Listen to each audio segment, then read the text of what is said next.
자, 이러한 상황 속에서 우리가 5월 FOMC를 통한 금리 정책에 대해서 한번 좀 짚고 넘어가야 될 것 같고요. 자, 그리고 최근 환율 변동성 요인에 대해서 한번 좀 짚고 넘어가야 될 것 같고요. 자, 그리고 미국 달러 약세 언제까지 우리가 지켜봐야 될까? 그 방향성은 어떻게 봐야 될까?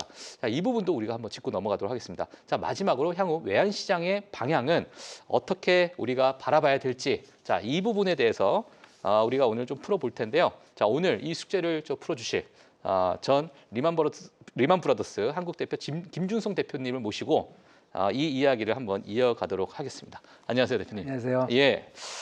제가 방송으로서 너무 많이 뵈서 제가 많이 뵀습니다. 한 번쯤 꼭 방송을 같이 예. 하고 싶다라는 생각이 제가 들었는데, 네. 자, 오늘 사실 FOMC 5월 FOMC를 아마 보셨을 네. 거라고 생각이 들고요. 지금 금리 정책 이번에 FOMC를 통해서 나왔었던 여러 가지 메시지가 뭐 대표님께서 보셨던 그런 어떤 의미가 좀 있을 것 같은데 어떤 것을 보셨을까요? 예, 뭐 쭉 설명해 주신 대로 예. 뭐 특별한 건 없었고요. 예. 파월이 뭐 독립적으로 하겠다 그런 얘기 한 것 같고요. 성장은 뭐 나빴고 고용은 괜찮고 예. 뭐 물가는 좀 안 좋아 보이고 예. 그렇다면은 독립적으로 한다는 건 사실 뭐 그야말로 기다리는 게 맞는 것 같고요. 지금 뭐 트럼프나 이런 쪽은 경기가 좀 줄어들었으니까 GDP가 마이너스 나왔잖아요. 네네. 그러니까 이자를 좀 낮춰서 예. 경기를 좀 이렇게 좀 활성화시키는 게 좋지 않겠느냐 하는 거지만 뭐 항상 페드가 얘기하듯이 예. 물가와 고용에 대해서 자기들은 컴포터블하지 않다 하고 얘기하는 것이고 예. 사실은 저는 좋게 보고 있습니다. 왜 그러냐면 파월이 이렇게 독립적으로 하는 게 결국 미국 금융시장의 힘이고 예. 또 파월이 금리를 조정을 그렇게 서두르지 않으면서 물가에 대한 어떤 나름대로 그 물가는 우리가 잡을 수 있어 예. 하는 걸 보여주는 자신감이 좀 게 있는 것 같아요. 자신감을 보여주는 게 예. 오히려 미국 전체적인 금융시장을 안정시키고 있는 게 아닌가. 예. 실제로 어제 FOMC 이후에도 시장은 긍정적으로 반응하는 것 같아요. 그렇죠. 네. 예. 자, 그러면은 사실 뭐 지금 보고 있는 것 중에 우리는 이제 우려하는 것들을 찾으려고 하잖아요. 네. 지금 상황에서. 네.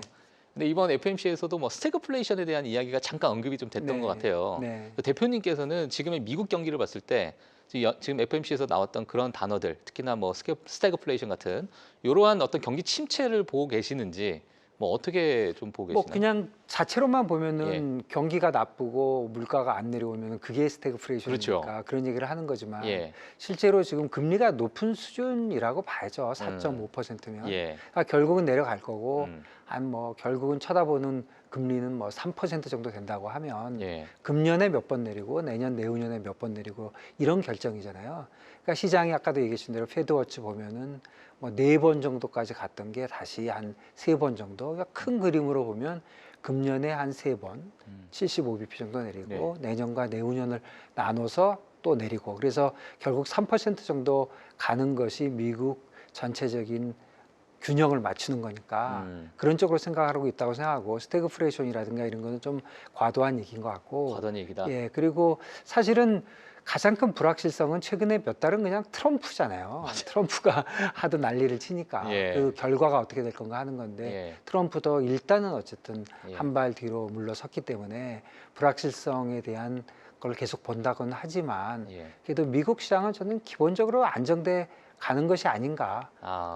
그러니까 주식도 좀 오르는 쪽으로 예. 물론 뭐 AI의 발전이라든가 음. 중국과의 경쟁이라든가 이런 건 남아 있지만 네.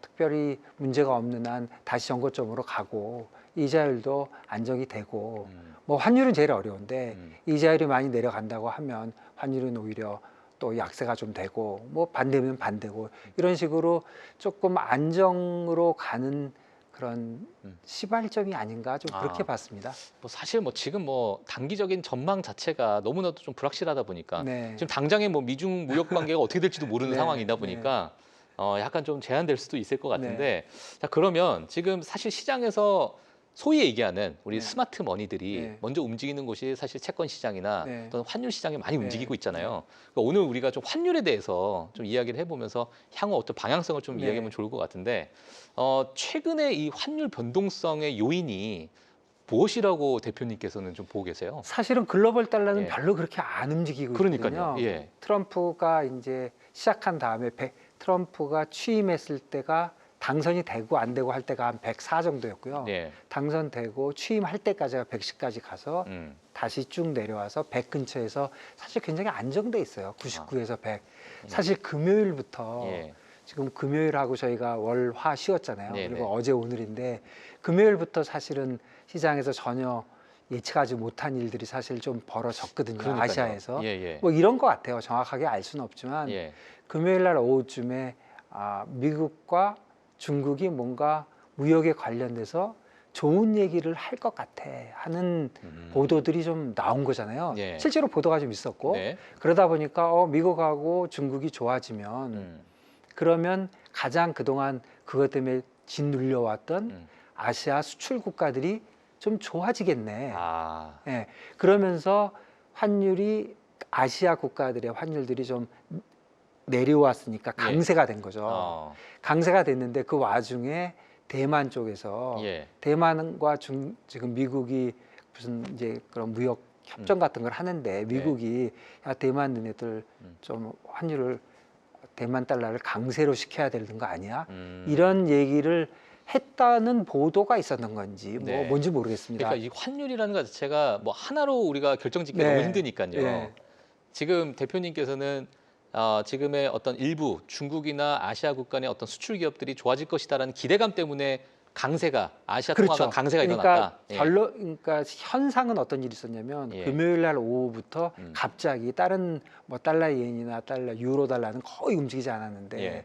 위안화 그다음에 대만 달러, 홍콩 달러, 그다음에 말레이시아 링기도 모든 아시아 통화와 한국 원화까지 그러니까요. 동시에 강세가 됐거든요. 예. 상당한 폭으로. 예. 어느 정도 강세가 됐냐면 위안화가 먼저 시작을 했지만 위안화는 정부에서 조정을 하고 있으니까 예. 한 1%, 2% 움직였지만 대만 달러는 거의 이틀 사이에 10%가 그러니까 강세가 됐어요. 예. 그래서 지금 다시 돌아 올라와서 한 5% 정도 돼 있었지만 예. 돼 있지만 결국은 시작한 뭐 해프닝이라고 봐야 되나 아니면 해프닝이라고 얘기하기는 시장이 뭔가 그쪽에 쳐다보고 있는 건 사실인데요. 예. 어쨌든 시작은 그런 겁니다.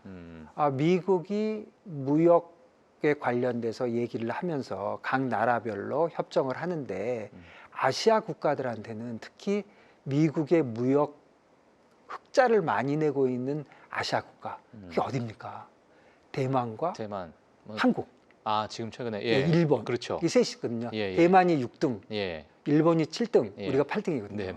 그리고 그 위에 중국이 있고 베트남이 있지만 거기 좀 얘기가 다르고 네네. 중국은 또 뭐 전혀 얘기가 다르니까 예, 예. 또 일본도 얘기가 다르고 그렇다면 아시아에서 비교적 뭐 선진국 쪽은 아니지만 그래도 미국의 무역 수출의 큰 비중. 무역 적자를 많이 내는 사람들한테는 음. 나라들한테는 야 너네들 좀 무역 적자를 줄이려면 환율을 좀 강하게 너네 통화를 좀 강하게 가야 되는 거 아니야? 예. 그런 얘기를 할 수도 있겠다 하는 생각을 하고 있는 와중에 예. 그게 맞는 소리인지 틀린 소리인지 확인되지 않은 루머가 나오면서 예. 시장에 뭐 강한 셀링이 있어서 예. 대만 달러가 쭉 강세가 되면서 그러니까 달러 대만이 빠지고 네. 달러 원도 많이 빠졌습니다. 그렇죠. 1,435원에 있던 게 네. 1,400원까지 빠졌고 월요일 날 1,465원까지 예. 갔다가 90원까지 갔다가 60, 70원까지 갔다가 지금 다시 1,400원 왔거든요. 예. 그러니까 결국은 대만 달러나 원화나 지금 대만은 한 10% 강세됐다가 5%까지 돌아왔고 우리는 한 5%, 6% 내려갔다가 뭐 한 2, 3% 정도 내려와 있는 상태거든요. 예. 그러니까 결론적으로는 글로벌 달러가 움직임이 없었는데 이번에 이 무역 협상 중에 혹시라도 아시아 통화들이 좀 강세가 되지 않나 하는 그런 뭐 베팅이라고 할까 예. 그런 움직임이 좀 있었다 이렇게 봐야 될 것 같습니다. 알겠습니다. 지금 뭐 여러 가지 아시아 통화에 대해서 말씀을 해주셔가지고 지금 원화와 달러와 이렇게 비교를 했을 때 네. 사실상 제가 개인적으로 느끼기에는 네. 달러 인덱스가 내려가고 있는데 원화 약세도 계속 지속되고 있었잖아요. 네. 자, 그런 부분은 사실 최근에 경제 성장률에 좀 기인한 게 아닌가라는 생각이 좀 들었어요. 물론 네. 우리나라 같은 경우 정치적인 네. 약간의 뭐 이슈도 좀 있었고 네. 앞으로 경제 성장률이 좀 낮아질 것이다. 네. 자, 근데 우리나라 같은 경우와 다른 아시아 통화와의 비교를 했을 때 원화가 좀 지속적으로 특히나 좀 약세였던 점은 대표님께서는 왜 그런 거라고 보여지세요? 사실은 예. 지난 금요일 전에만 해도 예. 원화가 뭐 대표적인 뭐 너무나도 나홀로 약세였죠. 사실은 그러니까요. 예. 1,490원 보다가 예. 1,430원 되니까 아, 원화가 강해졌나 생각하지만 음. 사실 원화가 말도 안 되게 약세거든요. 예. 생각해 보면 왜 그런 걸까요? 우선 어느 정도 약세냐면 예. 달러하고만 비교하니까 그렇지 다른 통화하고 봐야 되니까 옌 원이 예. 1,000원이지 않습니까? 예. 지금 좀 내려와서 뭐 2, 3일 동안 이런 일이 벌어졌기 때문에 지금 한 965원 정도 돼 있지만 1,000원이면 3년 전 레벨이고요. 사람들 많이 안 보는데 유로원은 얼마 전까지 1,630원인데 그건 15년 전 레벨입니다. 15년 전이요? 예, 15년 전 레벨이고 지금 며칠 사이, 2, 3일 사이에 좀 내려와서 1,580이지만 아직도 원화가 많이 약세죠. 예. 그 많이 약세인 이유는 뭐 여러 가지로 설명할 수 있겠지만 예. 뭐니 해도 첫 번째는 경기입니다. 경기가 예, GDP가 예. 마이너스 성장을 하거나 빵인데 예. 어떻게 그렇죠. 이게 좋아질 수 있겠습니까? 네네. 그게 첫 번째고요. 그리고 우리 자본시장이 갖고 있는 여러 가지 문제들, 뭐 상법 개정도 마찬가지고 네. 또 상속세 문제라든가 네. 그래서 결국은 보통 환율이 보통 얘기할 때 평가 절하가 되면 그러니까 원달러가 1,500원, 1,600원 이런 식으로 가면 무역에는 좋으나 뭐 물가에는 나쁘고 반대로 1,300원 이렇게 되면 뭐 무역에는 나쁘지만 물가에는 좋고 뭐 이렇게 예. 얘기는 그렇죠. 하는 건데 그거보다 더 중요한 지금 우리나라가 처한 현상은 자본입니다. 자본이 해외로 자꾸 빠져나가는 문제. 예. 그러니까 상속세라든가 이런 세금 관련된 거, 그 다음에 우리나라 시장의 취약성, 뭐 작년 재작년에 많이 봐왔지 않습니까? 네네. 해외로 많이 투자가 일어나면서 그런 자본 유출이 지금 제일 걱정인 거거든요. 예. 그러니까 어떻게 보면 원화가 약세가 돼서 자본이 유출됐다고 보는 것보다는 제 생각에는 자본이 이런저런 이유로 자꾸 유출이 되다 보니까 원화가 약세가 되는 게 아닌가. 예. 그래서 뭐 원화가 나홀로 이렇게 약세인 이유를 보면은 말씀하신 대로 경기가 첫 번째지만 그 뒤에 깔려 있는 거는 여러 가지 구조적인 문제로 계속적인 외화 유출이 일어나고 있는 문제. 예. 그래서 사실 요번에 2, 3일 동안 일어난 이 아시아 시장에서의 움직임을 보면 제 생각에는 이런 것 같아요. 대만은 내려올 수 있을 것 같아요. 예. 여러 가지 이슈로. 그렇지만 대만하고 우리는 좀 다른 것 같아요. 그러니까 대만은 요번에 이런 식으로 해서 조금 강세가 될 수도 있는데 예. 우리는 상대적으로 그렇게 쉽게 중국, 뭐 대만, 홍콩, 뭐 말레이시아 이렇게 따라서 아시아 커런시 전체가 강세되는 움직임에 우리도 그렇게 따라갈 건지. 그래서 사실은 뭐 1,350원, 60원 아래쪽으로들 많이 또 얘기도 하고 있지만 저는 개인적으로는 상당히 어렵다. 지금 구조적인 문제에서 거의 해결된 게 없고 예. 물론 지금도 가장 첫 번째 변수는 글로벌 달러입니다. 글로벌 달러 100이 95 되면 원달러도 내려올 거예요. 예. 이게 105 되면 다시 올라갈 거고 그게 첫 번째지만 예. 아시아 커런시에 우리가 2, 3일 영향을 받았지만 그 영향은 그냥 놀란 가슴에 좀 쫓아간 것이지 다시 정신 차리고 보면 글로벌 달러에 쫓아갈 것이고 그리고 말씀해 주신 구조적인 그런 원화의 약세는 예. 우리 근본적인 문제 해결을 좀 봐야 될 것 같고요. 어쨌든 경기가 좋아지진 않더라도 좋아질 수 있다는 기대라도 살아나야 되잖아요. 네네. 그런 거를 위한 뭐 정책이 나온다든가 뭐 그런 쪽에서 살아나지 않는 한 원화가 쉽게 이렇게 나홀로 약세를 뭐 아시아에 묻어서 예. 가면서 이렇게 갈 수 있느냐는 저는 좀 의심이 간다 그렇게 의심이 생각하고 간다. 있습니다. 그러니까 지금 사실 우리 많은 저희 뭐 시청자분들이나 네. 국내 이제 투자자분들은 뭐 물론 이제 프리마켓을 보고 싶어서 지금 요 방송을 보시는 네. 분들도 계시겠지만 한국 자산과 네. 미국 자산을 내가 어느 정도로 이렇게 가져가는 게 지금 상황에서는 네. 환율을 보고 나서 또는 뭐 이런 여러 가지 변동성을 보고 나서 좀 결정하시는 분들도 네. 많이 계실 것 같아요. 네. 이제 대표님께서는 업력이 워낙 오랫동안 이 업력이 계시니까 네. 지금과 같은 이런 상황은 우리 투자자들에게는 어떠한 좀 인사이트를 좀 얻을 수 있는 그런 포인트가 될까 이게 좀 궁금한데. 예. 네, 저는 뭐 기본적으로 어떤 예. 상황에도 투자는 다양화해야 된다고 생각합니다. 예, 예. 그러니까 한국에 살한다고 해서 예. 한국 자산만 갖고 있는 거는 뭐 옳지 않고요. 음. 한국 자산이 전 세계에서 100년 동안 예. 앞으로 100년 동안 제일 아웃퍼폼할 가능성은 빵이잖아요. 뭐 한 해, 두 해는 모르지만. 예, 예. 그러니까 전체적으로 분산 투자하고 다양하게 투자하는 거는 당연히 맞는 말이고. 네네. 그리고 지금 상황에서도 보면은 금년에 우리가 상대적으로 좀 좋잖아요. 그렇지만 이게 뭔가 펀더멘탈하게 많이 바뀐 거보다는 예. 뭔가 셀 아메리카 현상이 있었던 거잖아요. 저도 약간 그런 부분에 예. 대해서 좀 근데 느끼고 셀 있는데, 아메리카가 예. 있었는데 셀 아메리카 현상이 일어나면서 사실 여러 가지 왜곡도 생기고 예. 뭐 미국 채권과 달러화가 같이 내린다든가 이런 경우는 사실 거의 없는 거거든요. 예. 그러니까 이자 채권이 내렸다는 건 이자율이 오른 거잖아요. 미국 이자율이 오르는데 달러가 약세가 되는 거거든요. 그러니까요. 이런 현상은 굉장히 드문 경우고 예. 사실 그런 거의 모든 출발점은 트럼프에 있고 그런 트럼프가 굉장히 불확실성을 증폭시키기 때문에 사실 지난 한 3, 4일 동안 아시아 통화시장에서도 이런 뭐 굉장히 엄청나게 움직인 거죠. 네네네. 뭐 이틀 사이에 10%씩 움직이는 게 네. 진짜 드문 경우거든요. 예. 그렇게 움직였고 했기 때문에 제가 보기에는 이런 거를 감안할 때 이제까지 작년, 재작년, 이제까지를 다 그만두더라도 지금부터는 워낙 미국이 조금 나쁠 거야. 한국이 상대적으로 아웃퍼폼 할 거야. 하는 생각을 조금 냉정하게 생각해 봐야 될 시점이 아닌가 그런 생각이 좀 듭니다. 예. 지금 그러니까 분위기가 예. 너무 휩쓸릴 필요 없이. 예, 미국이 전체적으로 올라가면은 예. 한국이 그만큼 쫓아갈 수 있는지가 조금 어려운 것 같고요. 예. 미국이 떨어질 때 덜 떨어지긴 할 것 같은데 그거보다도 미국 시장이 어느 정도 회복이 됐을 때 한국 시장도 쫓아갈 수 있느냐는 거는 조금 의심이 들지 않느냐. 그렇다고 보면은 예. 다양한 투자를 하는 거는 뭐 국내 투자를 하지 말라는 뜻이 아니라 예. 다양하게 투자하는 거는 계속 필요하다 이런 생각이 듭니다. 지금 사실 저는 이제 관세라는 거 자체를 보게 되면 네. 앞서 말씀해 주신 것처럼 뭐 채권 시장이 떨어지고 달러 인덱스가 떨어지고 주식 시장이 떨어지고 네. 이러한 현상 자체를 뭐 물론 지금은 좀 안 나오고 있는 상황이지만 정말 시장에서는 큰 충격으로 다가왔었는데 네.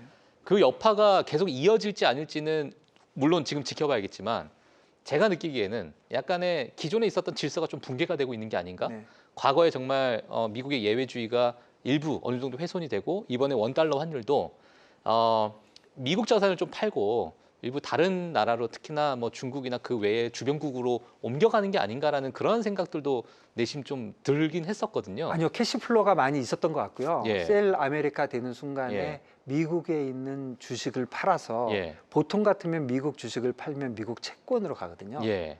달러와 자산으로 가서 미국 MF 같은 데에 남아 있는데 그런 게 대부분 빠져나와서 해외에 있는 주식, 해외에 있는 채권, 그래서 이머징 마켓 본드들이 다 좋았어요. 네네네. 그리고 특히 독일 뭐 채권이라든가 일본 채권 그런 것도 좋았었고 예. 아시아 국가들 채권들도 다 좋았거든요. 그러니까 셀 아메리카라는 게 그냥 현상적으로 미국이 좀 나빠지겠네, 트럼프가 첫생 난리를 치니 뭐가 좋겠어, 예. 역풍을 맞겠네, 이런 게 아니라 실제로 캐시플로가 좀 있었다고 생각을 하고요. 실제로 있었다. 실제로 있었고 예. 많이 줄어들었는데 어느 정도 안정이 됐고 다만 이 셀 아메리카가 있을 때 조금 과장된 면이 있었던 거는 예.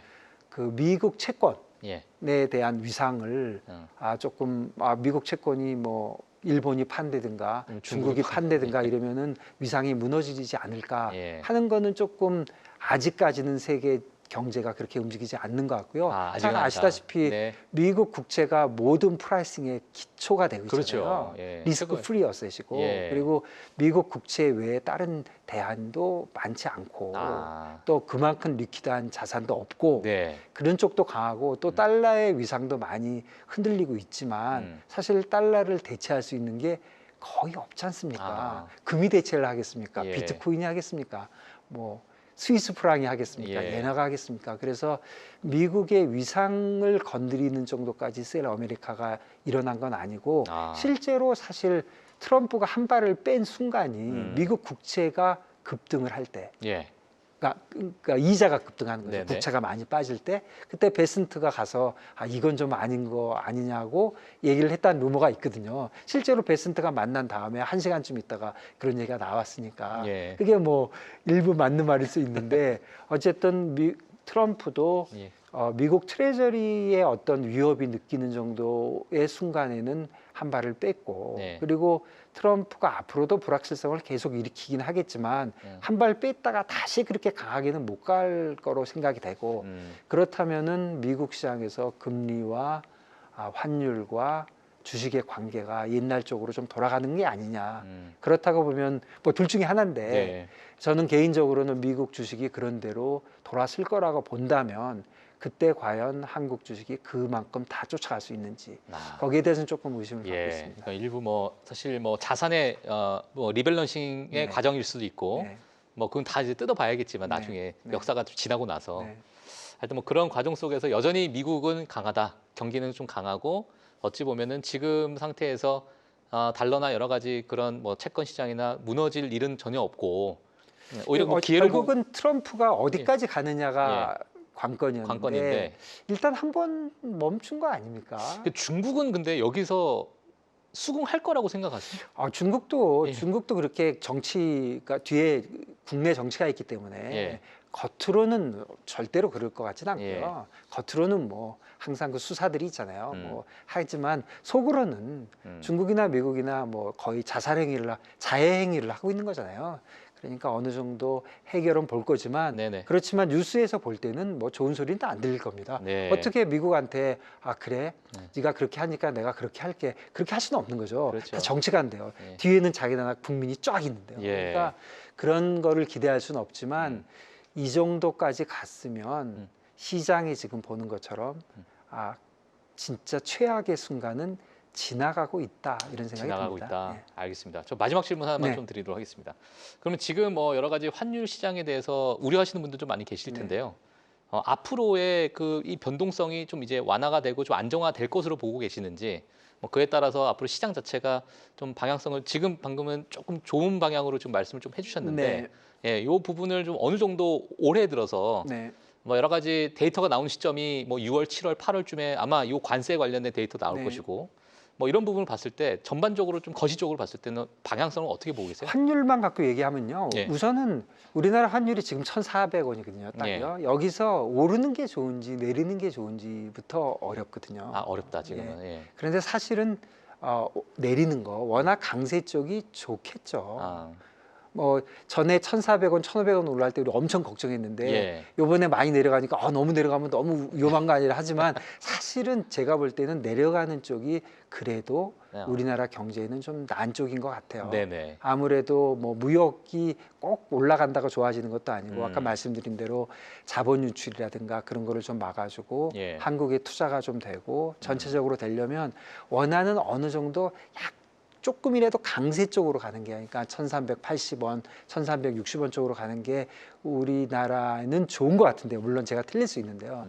그런 쪽에 내려가는 게 걱정인 것보다 우리는 올라가는 게 걱정이거든요. 근데 미국도 내리려는 거잖아요. 예. 우리나라 정부도 내리고 싶어 하거든요. 예. 그러니까 결국에는 양쪽 국가가 원한다 하더라도 특별히 쓸 수 있는 방법은 제한이 돼 있고 그리고 정부가 아무리 원해도 펀더멘탈이 안 움직이면 움직이지 못하기 때문에 결국은 우리나라 경기가 좀 살아나서 원화가 좀 강세 쪽으로 가는 거 그게 지금 최선의 그림인데 그렇게까지 가는 데는 시간이 걸리고 시간이 걸리는 동안은 항상 위쪽으로 가는 거를 조심해야 된다. 조심해야 된다. 듭니다. 알겠습니다. 자, 뭐 최근에 저 대표님 유튜브도 하나 개설하신 걸로 알고 있는데 오랫동안 했지만 뭐 최근에 더 열심히 하겠습니다. 알겠습니다. 예, 뭐 많은 분들 뭐 김준송 TV 이렇게 치면 되나요? 예, 그렇습니다. 알겠습니다.